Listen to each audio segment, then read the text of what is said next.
चलो आश्रम तुम पुओ तुम तो आसिल तुम पुओ को सांगे कहीं आश्रम को आसिलनि मो पुओटा कौन नष्ट हम बाजी हो ये विचार कहीं मुंडे पशिला जान से शिक्षा पद्धति भितर स्लो पॉइजन पूरा गला बुझेल तो शिक्षा लॉर्ड मैकेल साहेब यही पद्धति ता भितर पूरे देले जो पद्धति द्वारा आम संस्कृति की धीरे धीरे धीरे धीरे आम भूली जावा एक कथा को लक्ष्य करी बहु महामनीषी आम संघर बहु महामनीषी माने कौन कले ना चिंता कले आमे गुरुकुल भली एक विद्यालय तैयारी करिवा जो विद्यालय रे पुणी आम संस्कृति को पुनर्जीवित करिवा पुणी आम संस्कृति को पुनर्जीवित करिवा आमर प्रार्थना आमर जो प्रकार विचारधारा अच्छी पितृदेव भव मातृदेव भव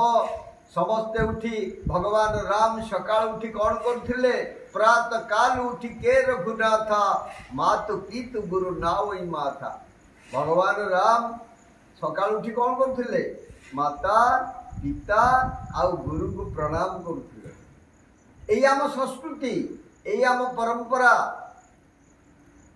तेणु आमे हमको रामायण पढ़ा गला नहीं भगवान रामकर चरित्र रु हमको बाद दिया गला जा फल रे आमे आमर दुरावस्था वर्तमान पहुँची बापा किछि कहिले बहुत दिन तलर कथा आम अनुभव कथा कहूँ आमे एक ब्राह्मण परिवार जन्म होइथिलु एबे सिना सन्यासी हो गलु ब्राह्मण परिवार जन्म होइथिलु आमर जने वरिष्ठ नागरिक से एरियार बड़ नेता आम जन्मस्थान सी तांको घर को बापा पूजा करने को जाती बुझेला पूजा करने को जाती तो हठात बापा कहले पुअरे मु आज जाई परिबिनी आउ तू टिके जा पूजा करी आसु मते सेतबेल को आमे इंटरमीडिएट आईए +2 हो गला बुझल तो मु पूजा करिया को गली सेठी जाई पहुंचला बेल को से जो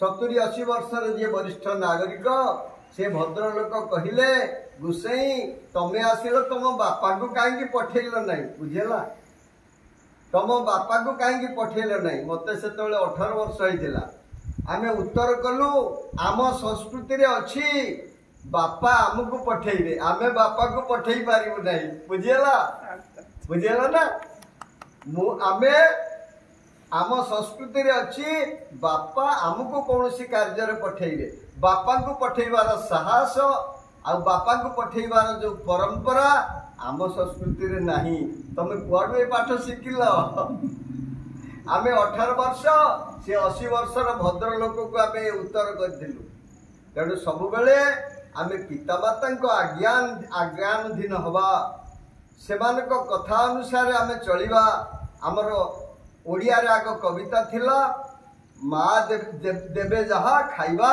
हसी आम घर जहा अच्छी शाग भात जहा अच्छी माँ देवे आनंद रे खाइबा आमे आउ कुरकुरे अझट करवानी तुम भितर कुरकुरे केते जण खाउज कहलो हाथ टेकिल हाथ टेक सत कथा कह बिल्कुल मिछ कह ना हाथ टेक किए कुरकुरे खाउज एटा कुरकुरे संगे प्लस गुपचुप केते जण खाउज गुपचुप केते खाउज हेला हेला ना हाथ तल को दियो गोटे आम अनुभव कथा कह बुझल आम अनुभव कथा कहले तुम विश्वास करियो मात्र 2 वर्ष तलर कथा आम आश्रम पाखे मसुणी हता बोली गोटे गाँ अच्छी गाँटा नाम रहा मसुणी हता दिलीप पाणी बोली जड़े गोटे पिला पुलिस रे अच्छी है पुलिस चाकरी कर बहुत दूर रे अच्छी तार गोटे छोटिया पुओटे 2.5 वर्षर 3 वर्षर पुओटे ता देह खराब है कौन है किए जानी ज्योतिष पाक गला ज्योतिष कहला तुम अमुक दोष अच्छी तुम जा शिव पाखे टे पूजा कर दियो आम आश्रम को आसला मंदिर रे शिव मंदिर अच्छी टे रुद्राभिषेक करदेला पूजा करदेला पर पिलाटा चेंगा हो गला किछि खाऊ नथिला पूरा डांग हो जाइथिला डांग कहले बुझिपार पूरा थीन हो जाइथिला किंतु पूरा चेंगा हो गला बंधु बांधव धीरे धीरे ताको सब देखिबा को आसिले बुझिला सब देखिबा को आसिले ସବୁ ଯେତେବେଳେ ଦେଖିବାକୁ ଆସିଲେ ଏବେ ବନ୍ଧୁବାନ୍ଧବ ଆସିଲେ କଣ ଆଣୁଛନ୍ତି କହିଲ? କୁରକୁରେ ନା ନାଇଁ, ଗୁପଚୁପ, ଥଣ୍ଡା, ଫ୍ରୁଟି ନା ନାଇଁ, ଯୋଉ ମିକ୍ସଚର, ବିସ୍କୁଟ, ଏଇ ସବୁ କଥା ଆଣୁଛନ୍ତି। ଛୁଆ ତ କିଛି ଜାଣିପାରିଲା ନାହିଁ ନା, 2-3 ବର୍ଷର ଛୁଆ। ଗୋଟେ ଛୁଆ ନିଆଁ ଭିତରେ ହାତ ପୁରେଇବ, ସେ ପୋଡ଼ିଗଲା ବୋଲି ଜାଣିପାରିବ ନା? ଜାଣିପାରିବନି। କିନ୍ତୁ ଗୁରୁଜନ ମାନେ ତାକୁ ବାରଣ କରିବା କଥା ନା ନାଇଁ କୁହ? ବାରଣ କରିବା କଥା। ତାକୁ କେହି ବାରଣ କଲେ ନାହିଁ। ସେ ଗୁପଚୁପ, କୁରକୁରେ ଆଉ ଥଣ୍ଡା ଜୋର ଖାଇଲା। ପୁଅ ଖାଉଛି କହି ଖୁସି ହେଲେ ଏବଂ 6 ମାସ ପରେ ଟିକିଏ ଦେହ ଖରାପ ହେଲା। କଣିଆ ମେଡିକାଲକୁ ନେଲେ, ବୁଝିଲା? କଣିଆ ମେଡିକାଲକୁ ନେଲେ, ଜ୍ୱର ହେଲା। କହିଲେ ତାକୁ ଟିକେ ଜ୍ୱର ହେଇଛି, ବଟିକା ନେଇଯା। ମାସେ 15 ଦିନ ଖାଇଲା ପରେ ଜ୍ୱର ଆଉ ଭଲ ହେଲା ନାହିଁ। କଟକ ନେଲେ। କଟକରେ ଅଲ୍ଟ୍ରାସାଉଣ୍ଡ ହେଲା। ଅଲ୍ଟ୍ରାସାଉଣ୍ଡ ଜାଣିଛ? ଗୋଟେ ମେସିନ୍ ଅଛି, ପେଟ ଭିତର ଫଟୋ ଉଠେଇଲା। লিভরটা টিকিଏ ଖରାପ ହେଇଛି। କହିଲେ ଏଠି ହେଇପାରିବନି, ତମକୁ ହାଇଦ୍ରାବାଦ ନେବାକୁ ପଡ଼ିବ। ହାଇଦ୍ରାବାଦରେ 25 ଲକ୍ଷ ଟଙ୍କା ଖର୍ଚ୍ଚ ହେଲା ପରେ ସିଏ କୋଉଠିକି ଗଲେ? ସେ ଚେଟି କୋଉଠିକି ଗଲେ? ଉପରକୁ ଗଲେ। ବୁଝିହେଲା? କୁରକୁରେ ଆଉ ଗୁପଚୁପର ମହତ୍ଵ ବୁଝିଲ? ବୁଝିପାରିଲ ତ? ସେ ସବୁ ନଷ୍ଟ କରିଦେବ, ତମକୁ କ୍ଷୁଧା କମେଇଦେବ, ଖାଦ୍ୟ କମେଇଦେବ। ତାପରେ ସେଠାରେ ଅଖାଦ୍ୟ ମିଶ୍ରିତ ହେଇଥିବା ଯୋଗୁଁ ଧୀରେ ଧୀରେ ଆମ ଖାଦ୍ୟ ଅନୁସାରେ ଆମର ରକ୍ତ ତିଆରି ହେବ, ରକ୍ତ ଅନୁସାରେ ମନ ବୁଦ୍ଧି ତିଆରି ହେବ। ଏଥିରେ ଯୋଉ ଖାଦ୍ୟ ମିଶ୍ରିତ କରାହଉଛି, ଯୋଉ ଖାଦ୍ୟ ଏଥିରେ ମିଶା ଯାଉଛି, ତାହା ମନକୁ ବିଚଳିତ କରିବା ଖାଦ୍ୟ। ରାଜସିକ ତାମସିକ ଖାଦ୍ୟ ୟା ଭିତରେ ପ୍ରବେଶ କରାହଉଛି, ଯାହା ଫଳରେ ତମ ବୁଦ୍ଧି ଚଞ୍ଚଳ ହବ, ମନ ଚଞ୍ଚଳ ହବ, ଆଉ ପାଠ ପଢାରେ ମନ ଲାଗିବ ନାହିଁ। ବସିଥିବ, ହଠାତ୍ କୁରକୁରେ ମନେ ପଡିଯିବ, ଦୋକାନକୁ ଦୌଡ଼ିବ ସିଧା। ହବ ନା ନାଇଁ? ହବ। ହବ ପାଠ ପଢାରେ ସ୍ଥିର ରହିବ ମନ? ନା, ରହିବ ନାହିଁ। ତେଣୁ ସମସ୍ତେ ୟା ଉପରେ ମଧ୍ୟ ଗୁରୁତ୍ୱ ଦିଅ। ଆମ ଦେଖ, ଶରୀରମ ମାଧ୍ୟମ, ଆମର ଲେଖା ହେଇଛି ଧର୍ମଶାସ୍ତ୍ରରେ, ଶରୀରମ ମାଧ୍ୟମ ଖଲୁ ଧର୍ମ ସାଧନମ। ଆମେ ଧର୍ମ ସାଧନ କରିବା, ପାଠ ପଢିବା, ତା ପାଇଁ ପ୍ରଥମେ ଶରୀରଟାକୁ ସଜେଇବା। ଶରୀରଟାକୁ ସଜେଇବା ମାନେ ଯାହା ମନ ତାହା ଖାଇ ମୋଟା ହବା ସେ କଥା ନୁହଁ। ଶରୀର ଯେମିତି ପାଠ ପଢିବା ପାଇଁ ଯେମିତି ସତେଜ ହବ, ତା ଭିତରେ ଯେମିତି ଜଡ଼ତା ନ ଆସେ, ସ୍ଥାଣୁତା ନ ଆସେ, ତା ଭିତରେ ଯେମିତି ଅମାପ ଶକ୍ତି, ଅମାପ ବଳ, ଅମାପ ତେଜ ଯେମିତି ସ୍ଫୁରଣ ହବ, ସେ ପ୍ରକାର ଖାଦ୍ୟ ଆମେ ଖାଇବା ଦରକାର। ବୁଝିହେଲା? କଣ ବିଦ୍ୟାର୍ଥୀ ଲକ୍ଷଣ କହିଲ? ପ୍ରଥମ ବିଦ୍ୟାର୍ଥୀ ଲକ୍ଷଣ ହେଲା କାକ ସ୍ନାନ। ବୁଝିଲା?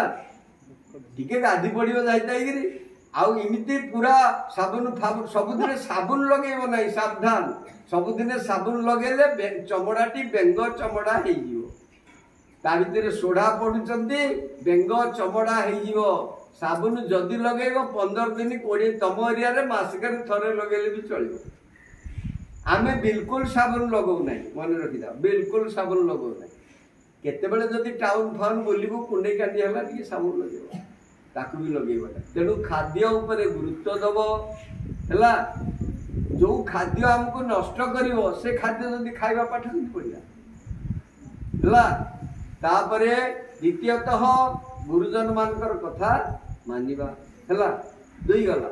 ତାପରେ ବିଦ୍ୟାଳୟର ଅନୁଶାସନ, ବିଦ୍ୟାଳୟରେ ଯୋଉ ଅନୁଶାସନ ଅଛି ତାକୁ ମାନି ସମସ୍ତେ ଚଳିବା ନା ନାଇଁ? ତୃତୀୟ କଥା, ଆମେ କାକ ସ୍ନାନଟା ଖାଲି କହିଦେଲୁ। ତାପରେ ବକ ଧ୍ୟାନଟା ରହିଗଲା। ବକ ଧ୍ୟାନ ଅର୍ଥାତ୍ ସେଇଟା ତମେ କୁରକୁରେ ଗୁପଚୁପ ଖାଇଲେ ହବ ନାହିଁ। ଏମିତି ବକ ଧ୍ୟାନ କରି ପାଠ ପଢୁଥିବ, ସାଙ୍ଗେ ସାଙ୍ଗେ ମନେ ପଡିଯିବ କୁରକୁରେ, ଆଉ ହବ ନାହିଁ।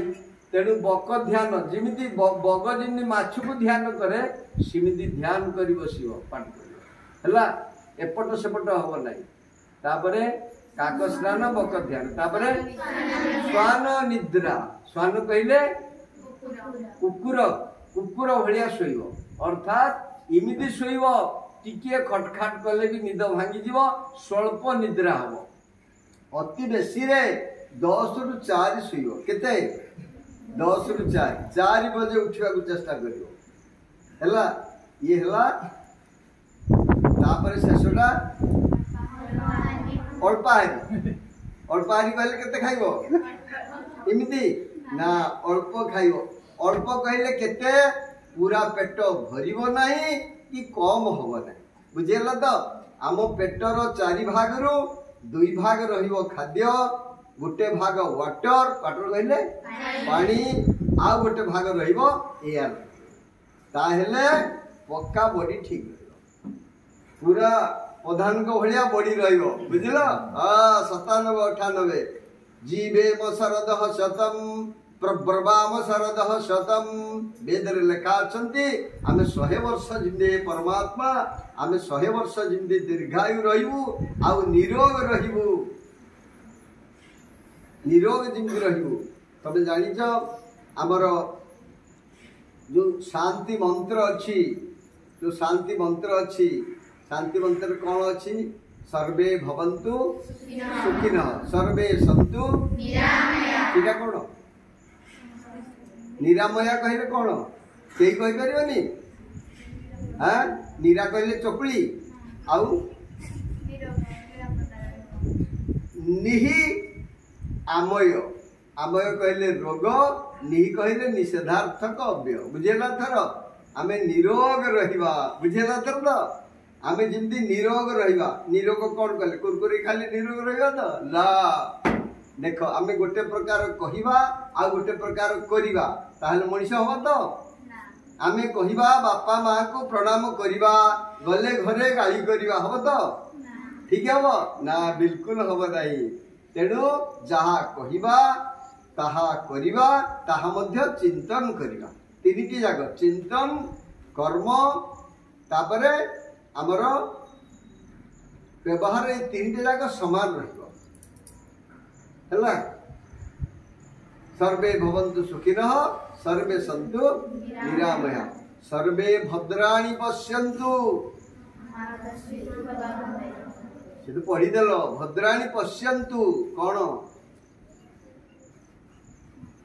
वेद मंत्र आमे भल कथा देखिबा पश्यन्तु कहिले पश्य कहले कौन देखिबा काने रे भल कथा सुनिबा खराब कथा सुनियानी खराब कथा सुनिले कान बंद कर पळिया बुझेला भल कथा देखिबा खराब कथा देखिबा नहीं जदि खराब कथा कोठी अछि तो पळि आसीबा देखिबा नहीं तेणु महात्मा गांधी को बानर आखि बंद करथिला तेणु आमे आखि बंद करिबा भद्रं कर्णेभिः शृणुयाम देवा भद्रं पश्येमाक्षभिजजत्राः स्थिरैरङ्गैस्तुष्टुवाङ्कुशस्तनूभिर्व्यसेमहि देवहितं यदायुः वेद कहउचंती भद्रं कर्णेभिः शृणुयाम देवा मु भद्र भल कथा कानरे सुनिबी भद्रं पश्येमाक्षभिजजत्राः भल कथा आखिरे देखिबी ए सबु कथा जदि भल करिबो इंद्रिय मान जदि सबु कथा भल आड़क जिबे ताहले तमे कौन हबो जदि भल नट भल साइकल जेते पार्ट अच्छी जो साइकल तमे चढ़ुच जदि सबु पार्ट गुड़िक भल अच्छी साइकल ता भल हम तो नहीं आमे समस्ते खोजती कौ साइकल राले साइकल ता भल साइकल ता नहीं तार पार्ट सब भल अच्छी आम बॉडी रो पार्ट जदि सब भल रहिला भल आड़ को गला आमे कुआड़ को जीवा निश्चित भल आड़ को जीवा तो नहीं तेणु आमे समस्ते आम विचार बदलिले आम संस्कृति निश्चित भाव में उज्जीवित हब पुणी उठ कंकाल जगह दुर्बल छिड़ श्रृंखल आजी उठु शत गौरव मृत गौरव राजी आम कवि लिखिले आमर जो मृत गौरव अच्छी हृत गौरव अच्छी आमे सब आम संस्कृति के भूली जाइए आमर जो परंपरा को आमे भूली जाइए आम देवा देवी इष्ट देवी गुरु गुरु गुरुमा पिता माता इष्ट देवता एम समस्त को आमे आज भूलिबा स्तर में अच्छा पुणी आमे पुणी से परंपरा को उज्जीवित करने जो प्रतिष्ठान तैयारी जो शिशु मंदिर तैयारी तार मूल लक्ष्य है आमे आमे बड़ तमें भाव नहीं केवल संस्कृति की बंचेवा। ये शिशु मंदिर IAS OAS बड़ डाक्तर इंजीनियर बाहर